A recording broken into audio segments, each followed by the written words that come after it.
안녕하세요, 이채영입니다. 전 세계를 한류 열풍으로 몰고 간 K-팝 BTS나 온 국민의 사랑을 받은 EBS의 펭수가 큰 인기를 끌면서 상표권 침해가 논란이 되고 있습니다. 상표는 무엇인지, 그리고 이런 상표권 침해를 막으려면 어떻게 해야 되는지를 오늘 전문가를 모시고 이야기를 나눠보도록 하겠습니다.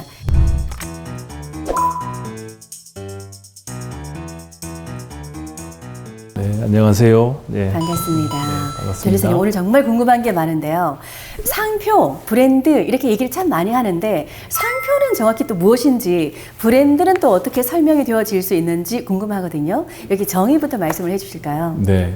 상표라는 것은 보통 어떤 제품이나 서비스를 제공하시는 분의 출처를 표시해주는 마크죠. 그런데 또 사람들은 브랜드라는 말도 씁니다. 네. 브랜드라는 말은 그 출처가 원래 어원은 가축에다가 자기 주인을 표시하기 위해 쓰는 낙인이라는 말을 브랜드라는 말이 그 어원입니다. 그러니까 결국은 방목해 놓은 가축들 중에 낙인을 통해서 그 출처가 누가 주인인지를 표시하기 위해서 쓰는 말이 또 브랜드입니다. 그럼 브랜드하고 상표는 뭐가 다르냐? 브랜드 중에 상표법으로 보호되는 게 상표입니다. 영어로 상표는 트레이드마크라고 합니다. 그러니까 브랜드는 좀 더 비즈니스적인 차원에서 설명하는 게 브랜드고, 법률적으로 얘기한 게 상표라고 이해하시면 편하실 거라고 생각이 됩니다. 좋은 상표의 사례가 있을까요? 네, 좋은 상표들은 대부분 좋은 스토리를 가지고 있어요.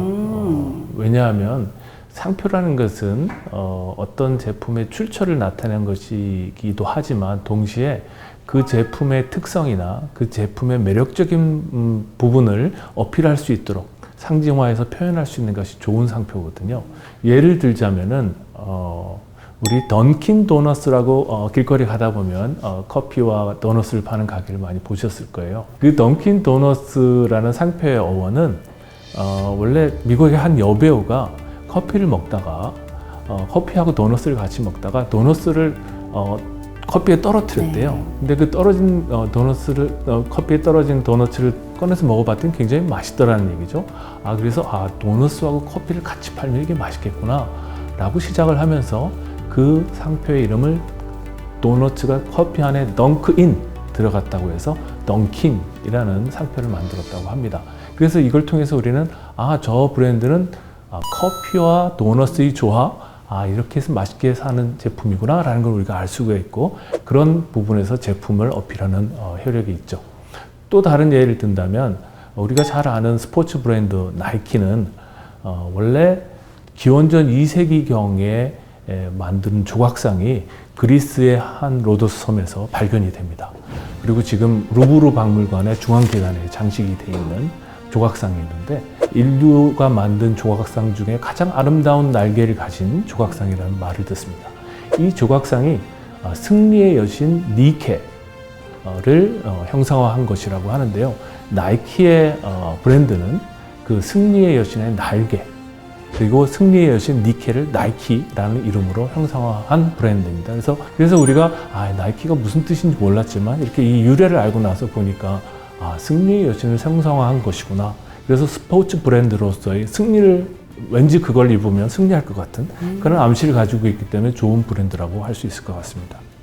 야, 이게 이제 스토리를 가진 브랜드, 상표, 그러니까 탄생 배경, 설화 같은 이야기인데요. 그 이야기를 듣고 상표를 보면은 정말 매력적으로 그 상표를 다시 이야기를 할 수 있는 또 얘기거리도 있을 것 같다라는 생각이 드는데요. 우리 친구들이 다 스마트폰으로, 핸드폰으로 이 영상을 보는 친구들이 많을 텐데 애플도 그런 배경이 있을까요? 그렇습니다. 인류 역사상 유명한 사과들이 많이 있죠. 네. 아담의 사과도 있고, 네. 만유인력의 법칙을 발견한 뉴턴의 사과도 있고, 또 그리스 신화에 나오는 파리스의 사과라는 것도 있습니다. 스위스 독립을 한 빌헬름 텔의 사과도 있습니다. 근데 이런 여러 사과 중에 제일 그래도 뭐니 해도 현대의 가장 유명한 사과는 스티브 잡스의 애플이죠. 스티브 잡스의 애플은 어떻게 컴퓨터 회사에 애플이라는 이름을 붙였을까 의아하게 생각하시는 분들도 있지만 거기도 역시 아주 매력적인 사실은 슬픈 이야기지만 이야기가 있습니다. 원래 컴퓨터의 창시자는 앨런 튜링이라는 영국의 수학자입니다. 앨런 튜링이라는 이분은 2차 대전 당시에 독일군의 암호를 풀기 위해서 영국 정부에서 고용이 돼서 독일군의 암호 체계를 해독하는 것을 개발합니다. 그분이 개발한 그 암호 해독 체계가 바로 현대 컴퓨터의 모델이 됩니다. 그래서 사실은 이분은 현대 컴퓨터의 아버지라고 할 수 있는 분인데 사실 이분의 생은 그렇게 행복하지 못했어요. 그래서 나중에 사과에다가 청산가리를 주사를 해서 그 청산가리를 어떤 사과를 한 입 베어 물고 자살을 하십니다. 그래서 스티브 잡스의 애플의 형상이 되어 있지만 한 굿팅이가 이렇게 한 입 베어문 형상이 되어 있죠. 그래서 스티브 잡스의 애플은 컴퓨터의 창시자인 앨런 튜링을 기리는 의미가 포함이 되어 있는 것입니다. 그래서 우리가 애플이라는 회사가 그냥 돈 많이 벌기 위해서 컴퓨터를 잘 만드는 회사가 아니라 컴퓨터의 창시자를 기리고 그 정신을 받아서 계속해서 인류에게 기여하고 싶다. 이런 메시지를 가지고 있기 때문에 좋은 상표라고 할 수 있을 것 같습니다. 그런 깊은 사연이 있는 줄 몰랐네요. 그러게요. 네. 예. 그런데 이 상표권이 굉장히 중요하잖아요. 그래서 그 침해 사례도 많이 있을 것 같아요. 네. 요즘에는 침해 사례 중에 아마 대표적인 게 대한민국을 대표하는 BTS라고 할 수 있을 것 같습니다.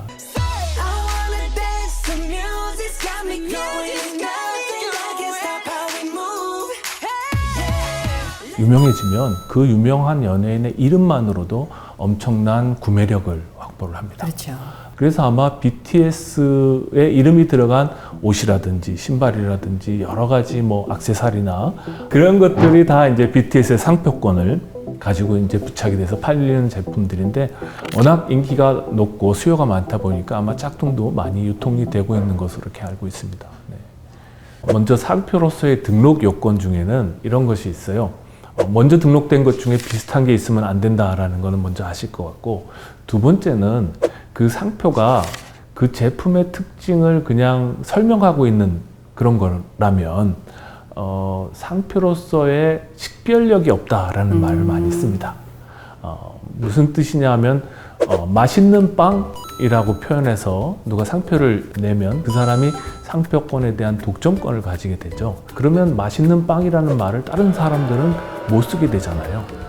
그럼 맛있는 빵은 그 사람 빵만 맛있느냐? 우리 빵도 맛있는데. 네. 그래서 사람들의 표현하는데 상당히 큰 제약이 됩니다. 그래서 그런 경우에는 상표로서의 등록 가능성이 상당히 낮습니다. 그렇다면 변리사님, 우리 한국에서만 상표권 등록을 하면 세계적으로 통용이 되는지 아니면 개별적으로 해야 되는지도 궁금한데요. 네. 많은 분들이 그 부분에 있어서 오해를 많이 하십니다. 상표나 특허나 다 마찬가지인데요. 다른 나라에서 보호받으려면 그 나라에 출원을 해서 등록을 해야 됩니다. 그러니까 한꺼번에 모든 나라에 출원해서 등록되는 제도는 없습니다.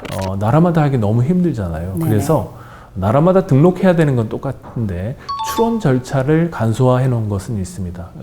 마드리드 협약이라는 것에 의해서 국제 출원 절차가 있어요.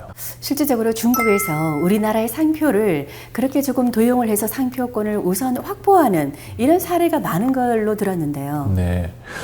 한때 한류 드라마들이 유명해지면서 드라마 안에서 노출된 여러 가지 제품이나 브랜드 또는 또 뭐 광고를 통해서 알려지기도 하고 한 그런 제품들에 대해서 중국에서 먼저 상표 출원을 하고 권리를 확보한 다음에 정작 한국의 회사가 중국에 진출했을 경우에는 현지 기업이 그 상표를 선점하고 있어서 상당히 어려움을 겪는 사례들이 많이 있었습니다. 최근에는 그래도 특허청에서도 애를 많이 쓰고 해서 그런 문제들을 상당히 많이 이제 해소가 됐고 중국도 이제는 그런 상표 브로커에 대해서는 내부적으로 좀 단속을 하는 그런 분위기로 가고는 있어서 과거보다는 많이 개선이 되어 있는 상황입니다. 그러면 상표권 등록 절차는 어떻게 이루어질까요? 네, 국내 상표 출원 절차는 뭐 특허청에 상표 출원을 하시면 됩니다. 그래서 자신의 상표 샘플하고 또 중요한 것은 이 상표를 어디다 쓸 것이냐를 정해야 됩니다. 그러니까 우리가 상표를 내가 신발 브랜드다라면 내 이 상표는 신발에 쓰겠다라는 뜻이고 그 권리는 신발류에 한정해서 권리가 인정이 되죠. 근데 똑같은 이름을 신발이 아니라 누가 자동차에 쓴다. 거기까지 내 권리가 미치는 것은 아닙니다. 그래서 내 상표를 선택하고 그 상표를 어디에 쓸 것인지를 지정을 해서 출원을 하면 심사를 거쳐서 등록이 됩니다. 오늘은 상표권에 대해서 알아봤습니다. 상표와 브랜드, 명확하게 눈에 그려지는 이미지까지 설명을 들으니까요. 와닿는 것 같습니다. 박성준 변호사님 고맙습니다. 네.